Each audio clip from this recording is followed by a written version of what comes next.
گەڕانەوەی شۆڕژگێڕان بۆ سەر شەقامەکان. ڕۆژی 27 ڕێبەندان چلەی دوولاوی کرێکاری گیانبەخ کردو محەممەد حوسێنی و محەممەد مهدی کەرەمی بوو.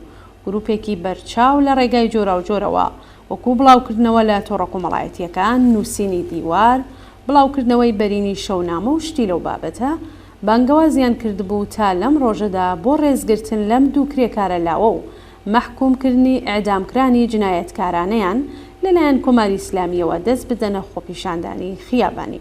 بەپێی راپۆرتەکان و ئەو هەواڵانەی کە ئیمکانی بڵاوبوونەوەیان هەبوو پێشوازی گەرم لەم بانگەوازانە کراوە.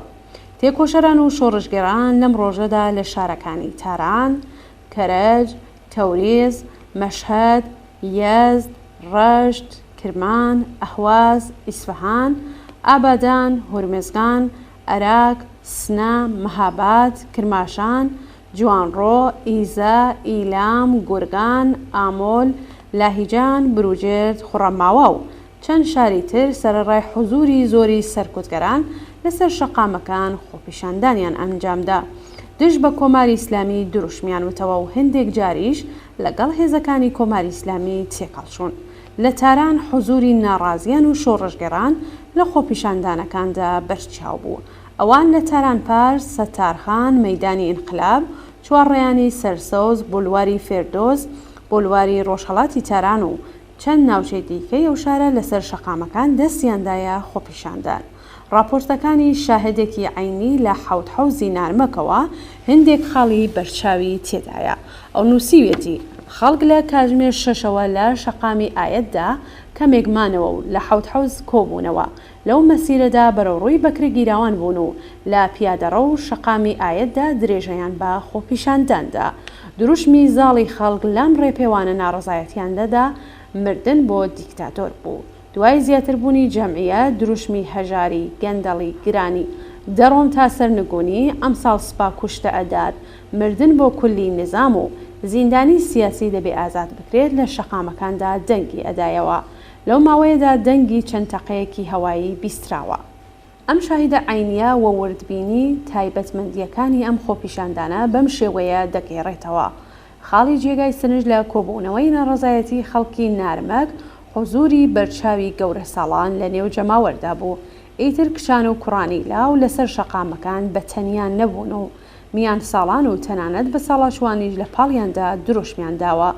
خەڵک بەگشتی لەو ناوچەیە بە شێوەی جۆرا و جۆر پشتیوانی خۆیان بۆ خۆپیشاندەران دەربڕی و دروشمەکانیان لەگەڵ وتنەوە و تا کاتژمێر دەیشە و هاوڕێتیان کردن و دروشمی مردن بۆ کولی نظام تەکلیفی بەکرێگیراوانی ورد و دروشتی حاکمیە ڕوون دەکەینەوە بەردەوام بوو. گەڕانەوەی شۆڕژگێڕان بۆ سەر شەقامەکان لە بارودۆخێکدایە کە هێزە سەرکوتگەرەکان تا ئاستێک ترسا و بێهیوا و منفعیل بوون و دەرخەری گەیشتنی شۆڕشی ئازادی خوازانە بەرابەری تەلەبانە و دادپەروەرانەی خەڵک بە قۆناغێکی نوێیە. بەڵام نابێت لەبیر بکرێت کە شەقامەکان تەنها یەکێک لە مەیدانەکانی ئاکسیۆنە شۆڕژگێڕانەکانی سەرتاسەری تێکۆشەران و شۆڕژگێڕانە. لە ماوەیەکدا کە ئەم هێزە ڕەزمەندەیە بە دروستی تاکتیکی گەلێ ئاقلانەتری لا بەڕەوڕۆبوونەوە لەگەڵ بەکرێگیراوانی جنایەتکاری ڕژیم هەڵبژار، بزوتنەوەی کرێکاری شامڵی خاننشینانی کرێکاری و مامۆستایان بە داخوازی هێرشبەرانەتر سەر لە نوێ بەڕەواڵەتێکی سنفی و لە کردەوەدا سیاسی هاتنە مەیدان. خەباتی سنفی کرێکاران بەهۆی دەخاڵەتی هێزەکانی ڕژیم بە قازانجی خاوەنکاران بەردەوام حاڵەتی سیاسی بەخۆیەوە گرت و پێویستە ئەوان بە سنفی سیاسی بناسرێن. لەم قۆناغەدا لایەنی سیاسی بەهۆی گۆڕانی هاوسەنگی هێز بە قازانجی خاڵک زاڵترە. یەکێک لە ڕاگەیاندنەکانی کرێکارانی ڕسمی شرکەتی نەوت دەرخەری پەیوەندی ئەم شۆڕشەی ئێستا و بزوتنەوەی کرێکاریە. پێشتر کرێکاران نووسی بوویان ئێمە وتوبوومان، سەبری ئێمەش سنووری هەیە، وتوبوومان و نەتان بیست. ئێستا دەیبینن سێڵاوێک کە تەخت و بەختان ڕادەماڵێ. ئەزمونێکی چاڵمان لە خەبات و کێشمەکێش لە دانی بەڵێن پێمان و بەکردەوە دەرنەهاتنیان لەگەڵتاندا هەیە. زۆرمان هۆشداری پێداون و نەتان بیستووە. لە داهاتوودا چاوەڕێی سێڵاوی قین و تووڕەیی تێکۆشەرانی بوێری ئێمە بن و بزانن چۆن تۆڵەی گیرفانی بەتاڵ و سفرەی خاڵی ئەو نەهامەتیانەی بەسەرتاندا هێناوین دەکەینەوە.